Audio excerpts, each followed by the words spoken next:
adults. Everybody has had a quarter of something, haven't they? Someone, at some point, decided that a quarter of a pound, 4 ounces, or 113.398 grams, was the perfect measure of any type of loose confectionery kept in jars. Because some bureaucrat somewhere decided pounds, ounces and furlongs were too complicated, they banned us from selling things in such measures. I don't know if kids these days go into a shop and ask for 113.398 grams of cola cubes, but if they don't, well, they should. Here's a guide to the best and worst of all the confectionery the 1980s had to offer. Candy cigarettes. Adults who would want to give up smoking have nicotine patches and gum, but what if you want to start smoking? How do you begin gently and make your way up to filterless cigars? Look no further. There were a few different kinds of candy cigarettes. Some looked exactly like cigarettes in boxes labelled almost identically to the real thing too. Marlboro became Marlboro, Camel became Acmel, and some even had a picture of a bloke on the front puffing away on his carcinogenic treat with a smiling boy gazing up at him lovingly, laughing and longing for the days when he could have long-onset emphysema and a mechanical device which he could press to his throat and say the slogan, "Just like Dad." The 80s, however, toned it down slightly by plying us with simple white candy sticks which had a blob of red colouring at one end to make it clear which end was lit and which end you had to eat from. Then we had the chocolate ones which were wrapped in paper. Nobody ever told us whether the paper was edible. It certainly didn't taste edible, but we'd eat it anyway. Maybe it was carcinogenic, which would add to the authenticity of the experience. Sweet tobacco. Not hooked on smoking yet? Go further back in time to a period when pipes and roll-ups were all the rage. Sweet tobacco, or Spanish gold, was made of coconut strands dipped in chocolate powder and sold in small foil pouches just like real baccy. Old Jamaica. Congratulations, now that you're a 40-a-day smoker, why not start drinking too? How can children legally ply themselves with alcohol though? With chocolate-covered raisins absolutely dripping in rum? If that's not enough, then you could wash it down with a can of Top Deck. This was a brand of soft drink that included flavours such as limeade and lager and lemonade and lager. This soft drink for kids contained actual alcohol. The can proudly stated that the drink was not over 0.2% proof. After downing 6 cans of this during playtime, it was common for everyone to start slapping each other on the back, attempting to remain upright and declaring that everyone present was their best friend. Turkish Delight.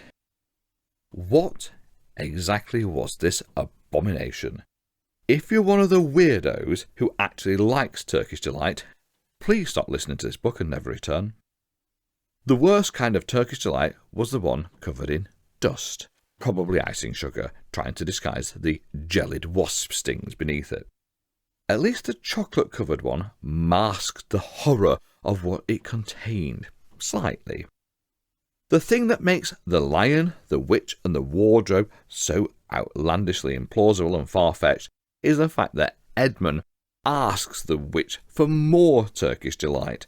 That would never happen.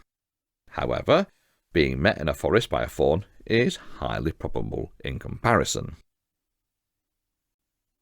Foam shrimps.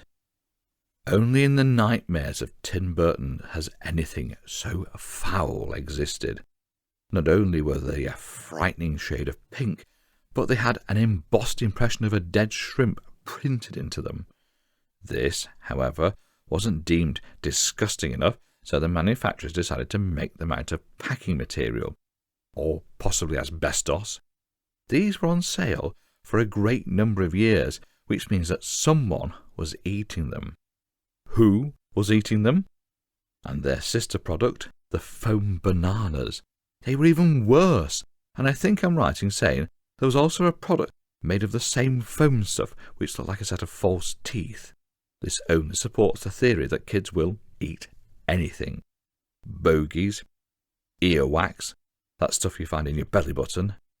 The worst of all, though, is the foam shrimp. I'd rather eat someone else's earwax. Screwball.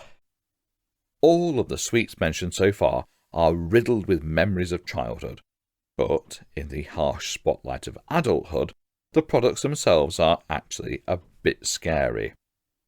However excited you might have been to get a screwball as a child, I defy anyone to remember actually enjoying one. Forget the ones that you get from Mr. Whippy ice cream van. They had actual ice cream in. The ones I'm talking about came pre-packaged in a cone-shaped piece of opaque plastic. They had usually been lying at the bottom of a chest freezer in a dark corner of your local sweet shop for a few months past their sell-by date. You'd eagerly grab one, having to lean into the freezer so far you were in serious danger of falling in and becoming a human screwball. With a sense of excitement unparalleled in your short existence, even if you'd already been through the horror of eating one, the allure was still the same because at the bottom of the ice cream was a secret.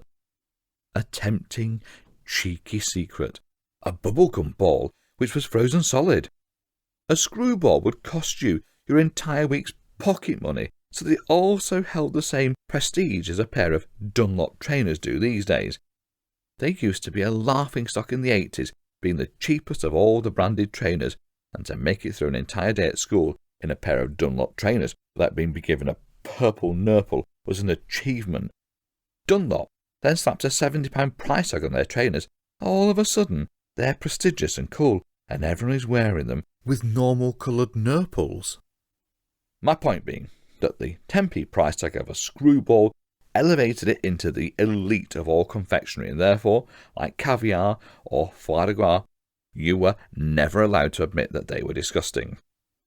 The cardboard lid had come off and reveal a tiny shovel with which to eat the ice cream. However, it wasn't ice cream.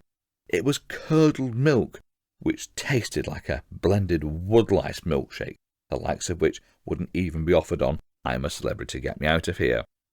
After forcing the gloopy non-ice cream down and fighting back the tears, you discover the treasure of Sierra Madre, a glacial sphere of pseudo-bubblegum.